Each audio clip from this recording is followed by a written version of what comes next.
quand j'aurai tous mes capteurs sur tous mes axes. Là pour l'instant j'ai des capteurs que sur l'axe Z, derrière la broche là. Et ben je pourrais faire home all. Et puis tu vois là, là c'est réglé sur l'axe Z, donc l'axe il monte jusqu'à aller toucher le capteur optique.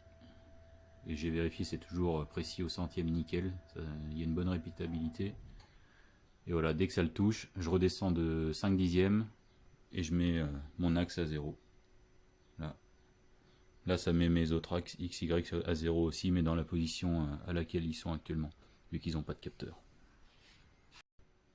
Et l'avantage c'est que quand tu as ton axe qui est référencé par rapport à ton capteur, et ben ça t'évite d'aller malencontreusement taper les butées mécaniques.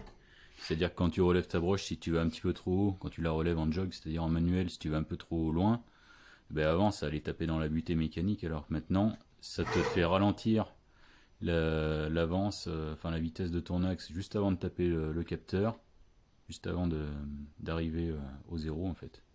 Et puis ça l'arrête tout seul quoi.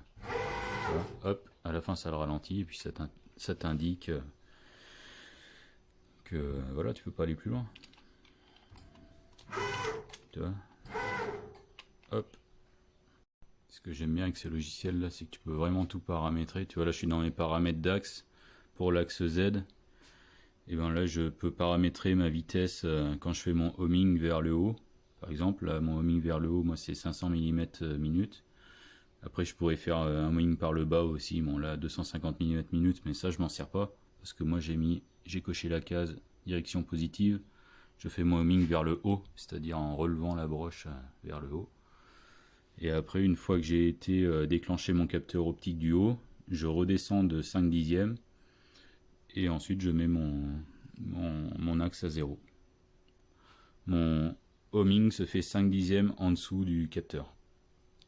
Et ensuite, j'ai défini par le soft la course maximale, ce qui fait que je ne vais jamais déclencher mon capteur du bas, puisqu'il est à 351 mm et quelques, mon capteur du bas, et que moi je limite ma course à 350 mm. Donc ça c'est vraiment classe avec ce logiciel, tu peux vraiment tout paramétrer, c'est excellent quoi.